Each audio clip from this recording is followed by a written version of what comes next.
Hi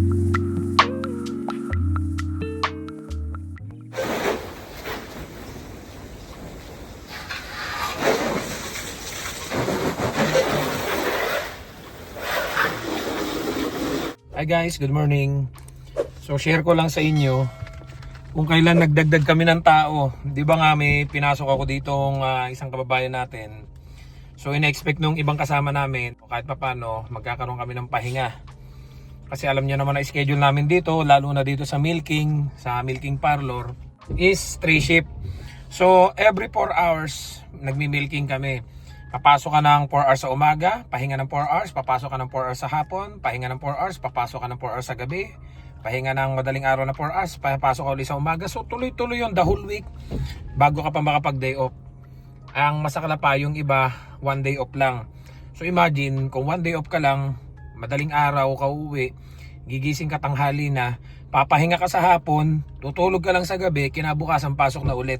Kung natatandaan nyo yung isang vlog natin na ginawa, yung sana ililipatan namin, ang schedule doon, hindi pa pwedeng magkakasunod na shift. Sabi nga doon sa plano sana naming lipatan nung December, ay hindi pa pwede dito magkasunod na shift. Dito, pasok kayo ngayon, mamaya wala, pasok kayo sa susunod, mamaya wala, kasi mapapagod daw ang tao. So marami pa akong hindi na i-share sa inyo, kasi alam nyo bakit? Minsan ko nang sinubukan na mag-share ng mga hindi magandang pangyayari dito, mga hindi magandang sistema. Ang nangyayari, may mga taong hindi makaunawa. Bagkus ang sasabihin pa nila, sus, puro ka reklamo, sus, bakit nagtsatsaga ka dyan, sus, bakit ganan-ganan. Mahirap i-explain sa mga taong hindi nakakaranas. Akala nila puro reklamo. One time pa nga sinabi ko dito, meron kaming kasama na ibang lahi. Sa Pilipino, wala kaming problema. Maayos kami lahat dito. May pagkakaisa kami kahit papano dun sa mga bagay na para ika nga may teamwork.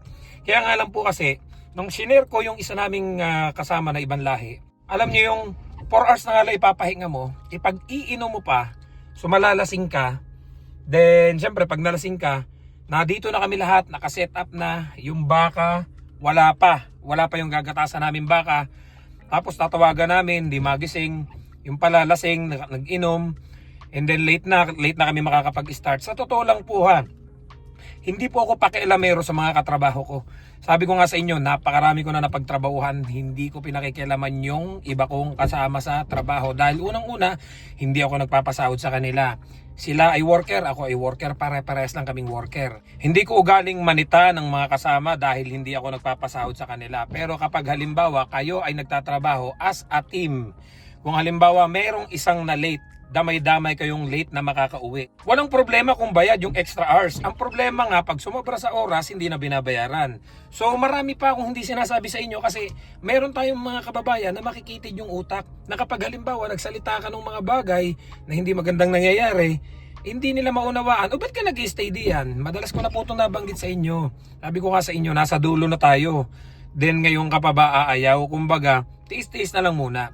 Pero syempre dumarating tayo sa mga point na kailangan nating mai-release yung bigat. So sabi ko nga sa inyo, late lagi pumapasok. So ang ending, madadamay kami na late na rin kami makakapag-start. Pag late kami nag-start, late na rin kami uuwi. Yung pahinga dapat namin na 4 hours, mababawasan pa. Tapos may magsasabi pa na, ba't hindi mo isumbong sa boss? Ba't hindi ganang-ganan? Sa tingin nyo po ba hindi ko kinausap ang boss? Sa tingin nyo po ba kung alam kong maganda yung resulta ng pagkakasabi ko sa boss, hindi na ako para magsabi pa sa inyo. Kung baga na-share ko sa inyo. Kasi marami tayong mga kababayan na alam nyo yung nagko-comment, sir ako na lang, sir kayang-kaya ko yan, sir napakadali ng trabaho, sir gustong-gusto ko yung trabaho, pero wala silang idea. Ngayon yung ipinasok natin dito, unti-unti na siyang nagkaka-idea doon sa mga sinasabi ko. Actually, bilib ako sa kanya, alam bakit? Lahat ng vlog ko, kabisado niya. Sasabihin ko pala, ay napanood ko yan, ganito, ganan. So yun pala yung shinare mo, totoo nga, tama nga pala. Hindi ka nauunawaan ng iba kasi wala pa sila dito. So sabi ko nga, hindi nila malalaman. Kaya nga hindi ako basta-basta makapag-decide na si ganito na lang, si gana na lang. Kasi baka masisi pa ako. Kasi alam ko yung iba, yung mga pangako ng iba. Sir ako na lang. Ako na lang pasok mo, kaya ko yan. Madali pong magsalita sa isang taong nangangailangan ng LMIA para magkaroon ng status. Pero once na dito na kayo, malalaman nyo lahat yung pagtitiis namin, which is hindi ko naman masabi kasi nga dito pa tayo. Kumbaga family ko to, kumbaga kung ano yung problema nangyayari sa family ko, hanggat maaari ayoko munang ilabas. Kaya lang may pagkakataon talaga na meron tayong mga bigat na dinadala na kailangan nating mai-release. Which is hindi ako mauunawaan ng iba kung bakit nasasabi ko, kasi mabigat na talaga. Can you imagine? Nagdagdag kami ng tao, may kinuha akong tao. Ang nangyari, yung schedule namin lalong lumala. So parang ang nangyari, lalo kaming nawala ng pahinga. Kung dati may 2 shift kami, ngayon wala na. 3 shift na kami lahat. Tapos yung dagdag naming tao, ang inilagay sa amin, natuturuan pa namin. And then yung mga kalahi nila, pinagsama-sama nila sa isang area na ang pahinga tuloy-tuloy. Ang schedule nila from 7 in the morning up to 5 lang ang schedule nila. So ang ganda ng schedule, di ba? Tuloy-tuloy yung tulog nila. So nung nakausap ko nga si Johan, sabi namin wala na, palala na talaga ng palala. Alam mo yung lahat ng schedule na maganda ay ibinigay ng pabor doon sa lahi nila. Yung kasi yung pinagkatiwalaan ni boss na gumawa ng schedule. Which is, sige, share ko na sa inyo. Bahala na kayo kung magsabi kayo ng hindi maganda. Baka sabihin nyo, ba nagtsatsaga ka na naman dyan. Nasagot ko na po yan. Ilang beses na. Kaya hindi ko na kayo sasagutin. May mga reasons po ako kung bakit kami nag-i-stay dito. Unang-una, hindi pa lumalabas yung papel natin. Still on process. Siguro kung ika nga ay lumabas na yon. So kung talaga di ka na masaya, umalis ka. Share ko lang sa inyo itong isang pangyayaring to. Kasi yung isang lahing yon is almost 20 years, 25 years yung experience sa farm. Which is lahat kami ditong Pilipino, wala kami experience pero hinard kami. Si Herbert is food counter, kami naman puro Taiwan, mga factory worker. And then nakarating kami dito as farm worker. And then lumipat kami dito, galing naman kami ng chicken. So wala kami experience sa dairy, pero hinerd kami dito. So to make the story short, ang binabasehan kasi ni boss is yung experience. Kaya na doon yung ika nga ay doon yung pinagkatiwala, parang yun yung nagsusupervise sa amin, yung Mexican na yon. So siya yung pinakamahabang experience, 20 years of experience. Siya yung nagbi-breed ng mga baka, siya lahat yung ika nga ay naatasang gumawa ng schedule namin. Which is, ang nangyayari, lahat ng schedule na ginagawa niya is in favor dun sa mga kalahi niya.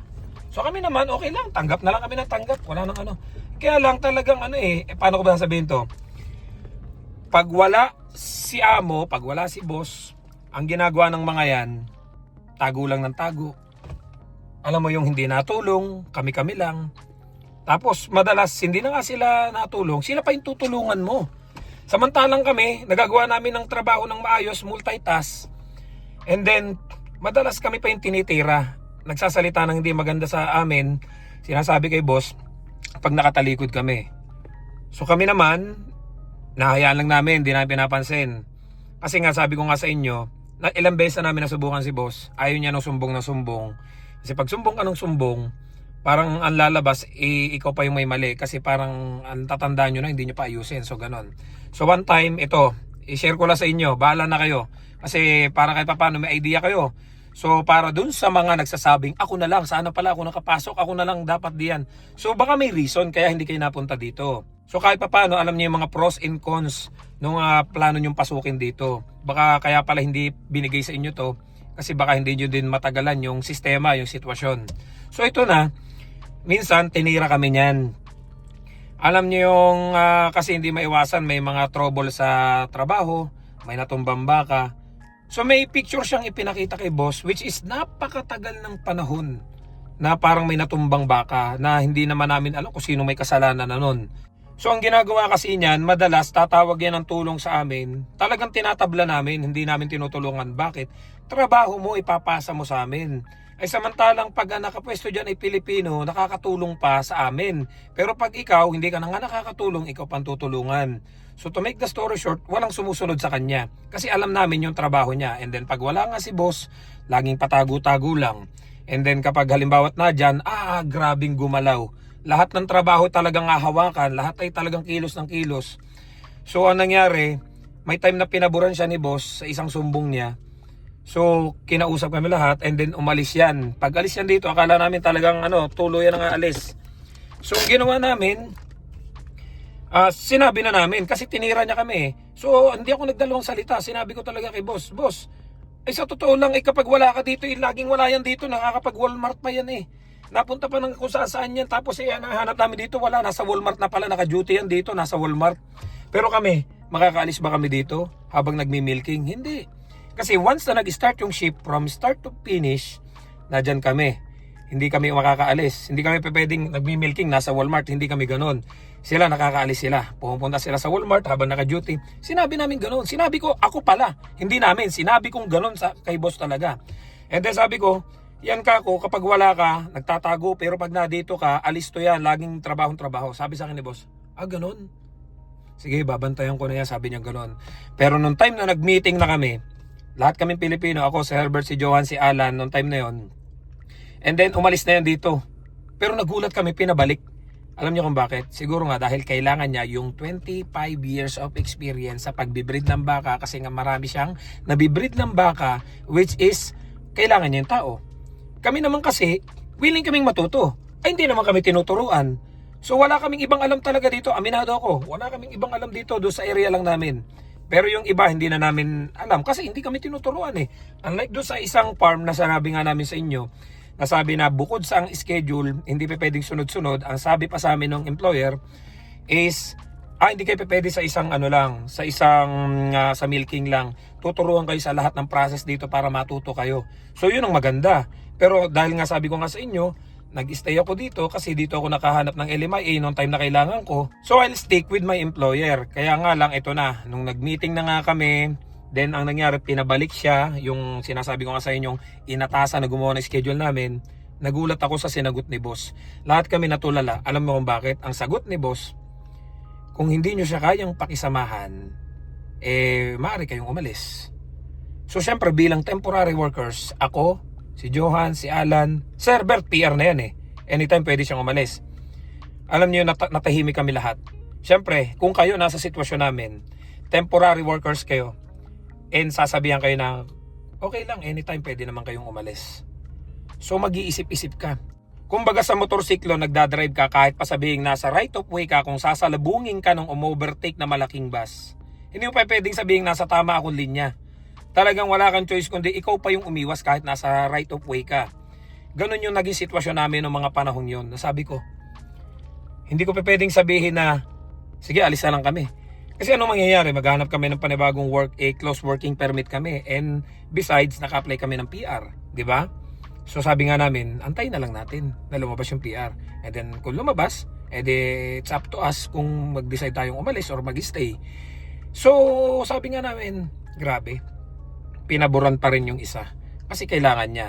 So doon sa nagsasabi, di ba ka-close mo naman si boss, nakakausap mo naman, nakakakwentuhan mo naman. Opo, kaya nga lang po sabi ko nga sa inyo, nag-base siya ay doon sa experience, which is kami wala. Kaya doon sa nagtatanong, yun na ipasok ko ba may experience? Wala din pong experience yun.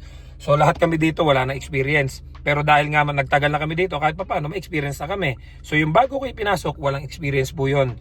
So lahat kami ang naiwan dito sa milking parlor, lahat puro Pinoy na. Kaya ang pangit lang na schedule namin is putol-putol yung tulog namin. Na nung dati, meron pang alternate ng 2 shift and then 3 shift. Mapapagod ka ng 3 shift na walang tulog, then kinabukasan 2 shift, makakabawi ka. So ngayon wala na.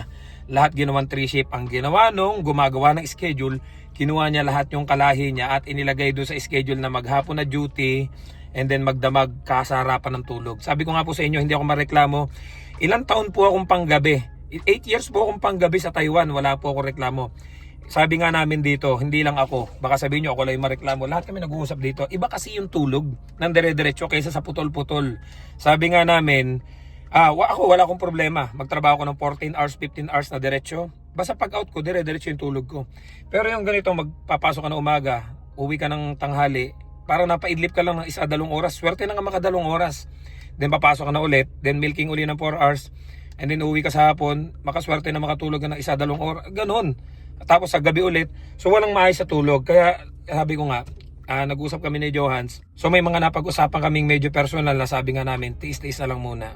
Kasi wala nasa dulo na tayo ang bagal ng process ng immigration Pero sabi ko nga po sa inyo, okay naman dito, makakaipon ka kung single ka. Mura ang bahay, lapit ng tirahan mo, and then di mo na kailangan magsasakyan. Yung sasakyan namin ito, once a week lang itong nagagamit.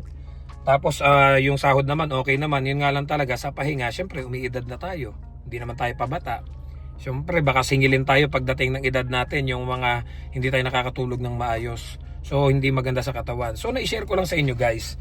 Hindi para siraan yung company namin. Sabi ko nga sa inyo lagi, swerte pa rin ako kumpara do sa iba. Masaya ako dito kahit paano nagtatrabaho. Pero kaya nga lang, sabi ko nga sa inyo, there's a reason why yung iba siguro kaya hindi sila yung nakapasok dito, hindi sila yung nakuha ko. Kasi sa totoo lang, even itong ipinasok ko, parang nanibago, nahihirapan, nag-a-adjust. Well, normal yon, hindi maiwasan. Kaya nga sabi ko nga, sana yung teamwork naming mga Pilipino dito is maging maayos lalo para kahit papano. Kasi ginagawa namin ng paraan para mas maging maayos at makabawi kami ng pahinga. Kasi alam nyo yung pag nagkaroon kami ng trouble, hahaba yung oras, lalo kaming walang pahinga. So kapag may pagkakaisa kami, kahit papaano magagawa namin ng paraan na mas mapaaga-aga yung pahinga namin kasi nga kinakailangan namin bumalik ulit para mag-milking. So in-update ko lang kayo kasi nga even ako nagulat. Sabi nga namin, ano ba yan, kung kailan tayo kumuha ng tao, ini-expect natin kahit papaano magkakaroon na ng mahaba-habang pahinga. Ang nangyari lalong lumala. Dati may 2 shift, 3 shift, 2 shift, 3 shift, ngayon 3 shift na lahat. So parang lalo akong nawal ng pahinga. So tiis-tiis lang guys. Alam ko marami sa inyo mga kababayan natin na nagme-message sa akin. Gagawin ko din yan ng vlog kasi may dami kong comment, messages na nababasa na may mga same situation nung sa akin. Sa totoo lang po, doon sa mga pag-share ko ng mga ganito, maraming nakaka-relate, nagme-message sa akin ng direct. Nasabi nila, Sir Ferds, ang hirap po pala dito sa Canada, no? Akala ko talaga nung una pagdating dito, oo, alam kong trabaho, kaya nga lang may mga time na abusado na po hindi na tama yung nangyayari. Sobrang dami ko po nakakausap, mga nagko-comment at nagsishare ng mga experience nila na sa tingin ko mas malala sa sitwasyon ko. Kaya sabi ko hindi lang ako yung nakakaranas noon, and kaya ako naman i-share sa inyo para yung mga kababayan natin pagdating dito, yung mga sobrang expectation is maging handa. Kasi marami din akong subscriber na pagdating dito, Sir, maraming salamat sa mga vlog mo. Kasi pagdating dito, naging handa ako. And tama po kayo. Mahirap po yung dinatnang ko, yung employer ko, ganito, ganyan, ganan. May overtime kami, hindi binabayaran. Yung schedule namin, hindi nasunod. Sobra-sobra sa oras na, hindi bayad.